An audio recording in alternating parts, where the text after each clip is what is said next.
E aí pessoal, tudo bem? Sejam muito bem-vindos ao canal Emunar. Eu sou o Fernando e eu venho aqui trazer mais um tema que gera muitas discussões entre as pessoas de qualquer outra religião. Afinal, dízimos e ofertas ainda é válido para os dias de hoje?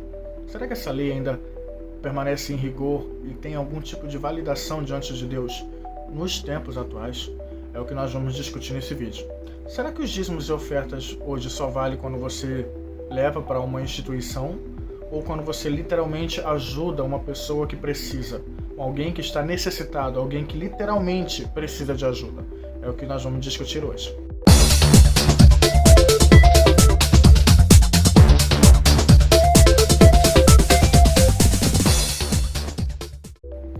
Infelizmente, nós temos que ser sinceros. Esses ensinamentos que ouvimos hoje em dia só têm como principais objetivos ou de lucrar em cima de pessoas que estão com a fé naquilo ali, manipular elas, controlar elas, ou pior, fazer com que tenham superfaturações, tenham vidas luxuosas, templos luxuosos, da qual viram um comércio dentro da própria fé, o que é absolutamente horroroso, essa deturpação que foi feita dentro das Escrituras.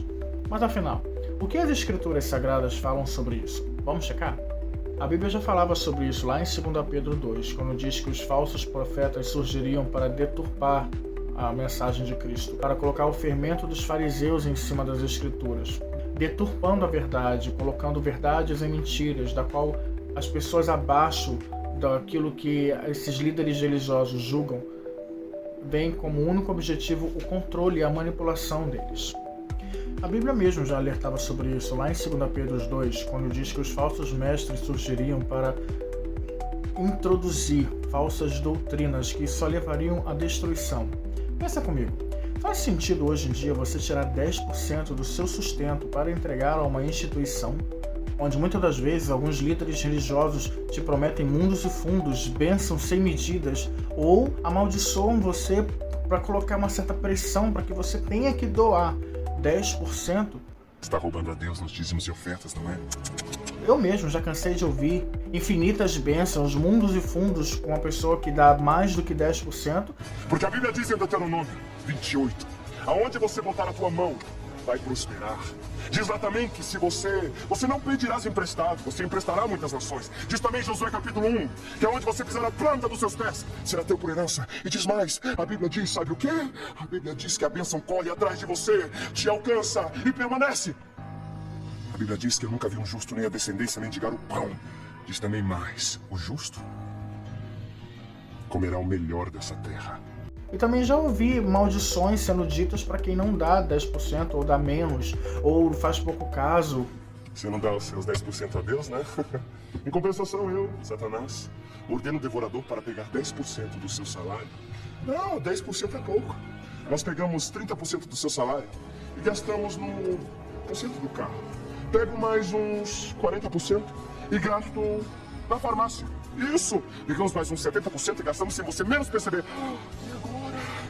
O dinheiro se foi, o que nós podemos fazer, hein? O que nós podemos fazer? Nada. Vamos orar? Não.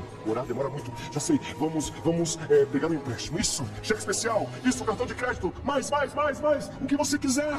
Pegando versículos da Bíblia que falam de devorador, de pragas e entre outras coisas, tirando esses versículos de todo um contexto que é ali explícito, que ali é explicado para que servem aquelas determinadas pragas, aqueles determinados devoradores, para que estava sendo utilizado desses versículos. Totalmente descontexto e trazendo para o dia de hoje, só existe para controle e manipulação das massas. É onde a maioria das pessoas não tem um conhecimento e por falta desse conhecimento acabam perecendo.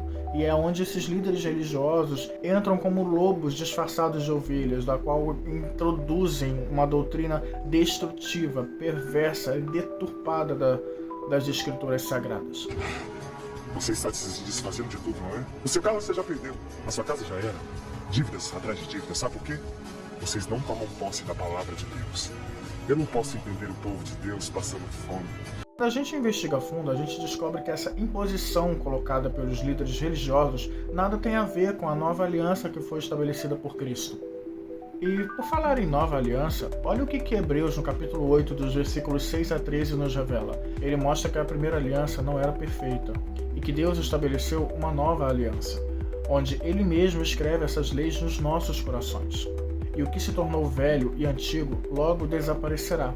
Isso inclui a velha forma que era da relação de nós para com Deus, a forma que tínhamos de ofertar a Deus. Isso muda tudo hoje em dia. Sabe, aonde existe mentira, o Espírito de Deus se afasta. Em Isaías capítulo 59, no versículo 2, deixa bem claro: o que separa vocês de Deus são as suas maldades, são os seus pecados que faz com que ele se esconda de vocês e não ouça as suas orações. Essa distorção sobre dízimos tem afastado muita gente da fé verdadeira. Jesus mesmo nos alertou sobre esses falsos profetas, sobre esses falsos mestres.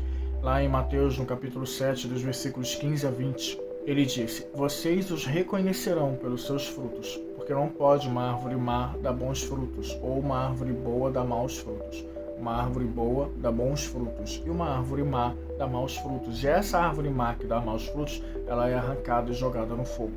Muitos desses líderes falam em nome de Deus, mas os seus frutos mostram o contrário. Os frutos deles mostram um foco no dinheiro, na fama, no poder, no controle, na manipulação, e não pelo amor ao próximo. Em 1 Timóteo, no capítulo 6, nos versículos 5 a 10, é bem claro: o amor ao dinheiro é a raiz de todos os males. E esses males são todo o mal que existe na face da terra.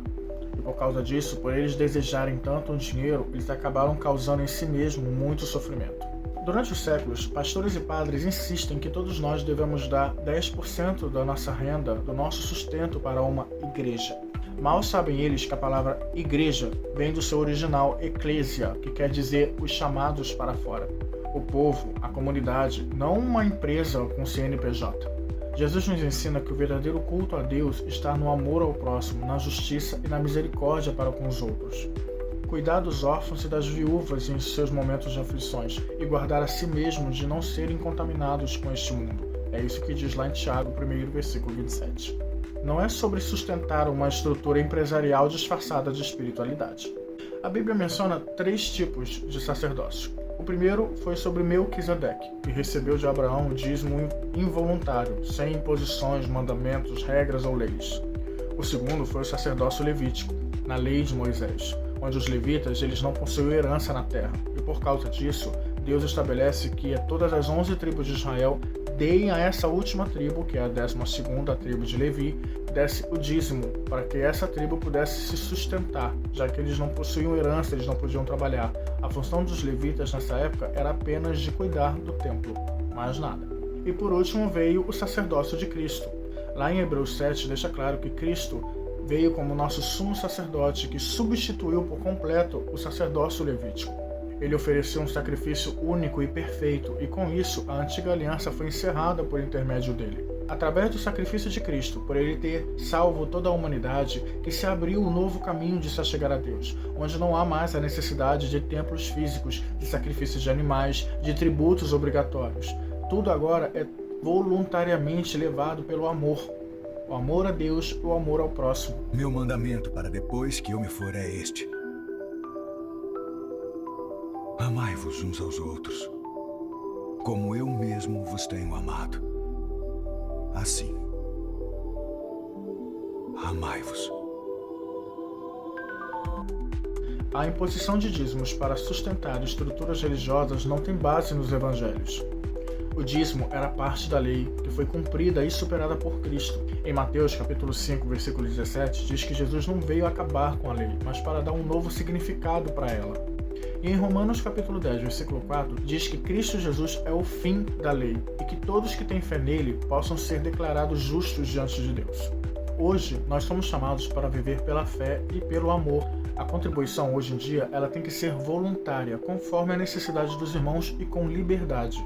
No livro de Atos, por exemplo, nós lemos que eles repartiam tudo o que tinham e distribuíam cada um conforme a sua necessidade. Qual foi o servo de Deus no passado pobre? Você conhece alguém? Se você gostou desse vídeo, curta, compartilhe e deixa aqui embaixo nos comentários a sua opinião, tá bem? Um beijo e até a próxima.